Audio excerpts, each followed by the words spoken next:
Welcome to the deep dive.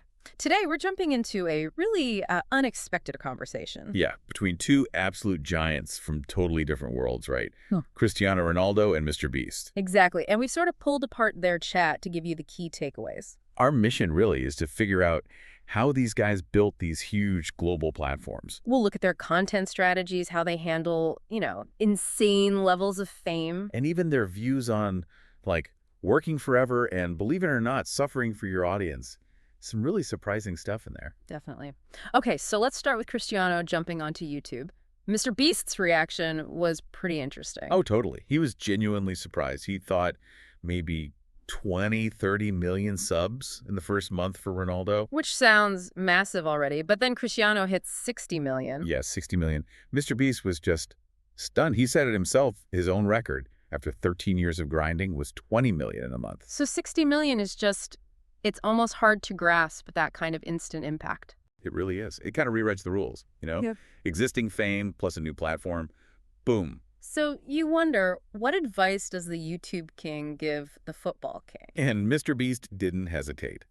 He pointed straight at Ronaldo's biggest advantage. Basically, anyone would film a video with him. Imagine that. He suggested, like, Tom Brady or teaming up with Speed. The possibilities are endless. And his ideas weren't even that complicated. He was like, just do a quick 5-minute chat after a big game. Simple. Or, and I love this one, react to your own top 10 goals. Oh, yeah. Imagine him breaking down that bicycle kick. That's viral gold right there. Just pure, authentic football stuff. That's exactly what fans want. And speaking of goals, Ronaldo's aiming high on YouTube. 1 billion subscribers. 1 billion. Wow. I mean, right now, he's got around 324 million followers across everything, right? Yeah, and funnily enough, that's roughly the same as MrBeast's total following across all his platforms. So 1 billion on YouTube alone? That's a massive jump. It really is. And when Ronaldo asked MrBeast, hey, think I can beat you? MrBeast was just blunt. What did he say? A straight up no. Just like that. No. Really? Well, he did add a condition. He said, unless Ronaldo really leans into specific strategies. Like what? Like bringing on other footballers regularly, reacting to plays, finding that consistent rhythm for his content. So even for Ronaldo, the YouTube game has its own rules you gotta follow. You can't just rely on fame alone. Exactly. It's still about the platform's algorithm and what engages viewers consistently. Fascinating stuff. Okay, let's shift gears a bit. What's it actually like living with that level of global fame? Right. Beyond the numbers. They talked about hitting those huge follower milestones. Yeah, Ronaldo, when he became the most followed person on Earth, like 1 billion across everything, he said he was happy, obviously, but interestingly, not surprised. He put it down to the passion, Right. For him and for football. And MrBeast kind of had a similar take, didn't he? When he hits big numbers, it's just cool. Yeah. No big party. Yeah, it points to this relentless drive they both seem to have. It's less about celebrating the wins and more about what's next, the constant push. And the fan reactions they described. Wow. Apparently, it really depends where they are. MrBeast said South America. Things get crazy. He told this story about Chile. Oh, yeah, the hotel. Yeah, fans surrounding the hotel, banging on doors. They had to be evacuated because the lobby was just overrun. That's intense. But then in the U.S. Much more chilled, he said. And his theory makes sense. It's a scarcity thing. Meaning? Well, creators like him maybe don't visit South America as often, so when they do, it's a huge event, a bigger deal for the fans there. Creates a different energy. That makes total sense. It's wild to think about. And MrBeast's own life? Yeah. He lives in his studio. In a tiny town in North Carolina. And he basically said, I never leave. It sounds like this content bubble he's built. Wow. Total focus. And that bubble definitely affects travel. Commercial flights. Forget it. Both agree. It's just brutal, right? Yeah. MrBeast had this whole, vivid picture of seeing Ronaldo on a regular plane. What was? He said the entire plane would just turn into a photo op. Nonstop pictures, chaos. He figured the flight would probably get canceled. The entire plane would turn into a photo booth. You can just picture it. So this intense focus, it connects to longevity too, doesn't it? Absolutely. They're both in it for the long haul. Look at Ronaldo. He's, 39, pushing 40? Almost 40, yeah.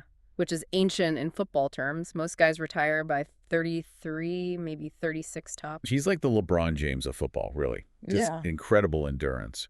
And he's actually said he wants to live to 100. 100. And MrBeast feels the same way about his career, right? Yeah, he flat out said he'll never retire. He expects to be making videos when he's 90. 90, making YouTube videos. And he also wants to live past 100. He's hoping technology will help slow down aging. So what drives that? It's not just money at this point, surely. It seems deeper. They both talk about building businesses. MrBeast explicitly sees his channel as a company. Right. And his answer to what would you do if you stopped was basically, what? Watch TV. Exactly. It's like the work is the purpose. It's fundamental to who they are. And for MrBeast, part of that purpose involves, well, suffering. Yeah, this was one of the most surprising bits. He said, quite clearly, my fans love watching me suffer. Which leads to some absolutely insane challenges, like being buried alive. For 7 days. Mm-hmm. In a coffin, under literally tons of dirt, 20,000 pounds. He said it was horrible, couldn't move, back pain. And when they dug him up, they had to check for a blood clot. Yeah, a potential blood clot. Yep. Serious health risk. Unbelievable. And the solitary confinement one? Oh, that sounded brutal too. 7 days, white padded room, soundproof, no human contact, lights always on, so no sense of time. You just said it was so hard. Extremely hard. And that video, 189 million views. It really makes you think, doesn't it? Why are we drawn to watching that? It's a fascinating question, and he's been doing this kind of extreme stuff for a long time, since he was 11, apparently. 15 years as a creator. He's a veteran, even though he's still young. He knows his audience inside out. And that dedication leads to some truly mind-blowing viral hits. The Squid Game recreation. 600 million views. Just think about that number. It's astronomical. Reaching a global audience on a scale that's hard to comprehend. Truly breaking the internet. And the other challenges, like the last one to laugh. Yeah, 100 people, $500,000 for the person who doesn't laugh. Almost 500 million views on that one. Wow. Or the one where people just sat in a circle for weeks. Last one left wins 500,000. Simple concepts, huge stakes, massive engagement. He's mastered that formula. And the video that got 70 million views in 24 hours. Right, the one where he got all the biggest YouTubers together in a cube. Last one to laugh gives $1 million to a fan. Yeah, and his analogy was perfect. He said it was like putting the 50 biggest football players in a room. It shows the kind of pulling power he has now. That really puts it in perspective. It wasn't all just YouTube and suffering, though. They touched on other things. Little bits, yeah. Like MrBeast is a big basketball fan, loves watching Steph Curry. And they both saw LeBron James playing with his son, Bronny. Which got Ronaldo thinking. He mentions his own son is 14, and maybe, just maybe, they could play together professionally when his son turns 17. Imagine that, father and son on the pitch at that level. Would be incredible. Wow. Ronaldo also mentioned his water brand briefly. Said he just wants to be linked with good quality stuff. Makes sense. And how do they deal with all the fame day to day? Their answer was surprisingly similar. Yeah, basically. Just work all the time. It's like their coping mechanism, right? Keep busy, stay focused on the work. Almost like the dedication is the shield against the chaos of fame. Yeah, that's a good way to put it. So how did the conversation wrap up? With a really cool personal invitation. Ronaldo invited MrBeast to come see a game in Saudi Arabia. Oh, for Al Masr. Yep. Specifically the big derby match against Al Hilal. And Ronaldo, you know, typical confidence. Let me guess, he promised they'd win. Absolutely promised they'd win. All right. A perfect snapshot of his mindset. What a conversation.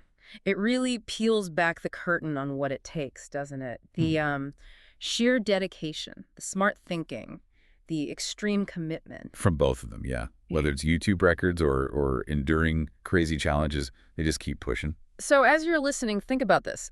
These guys operate at such an intense level.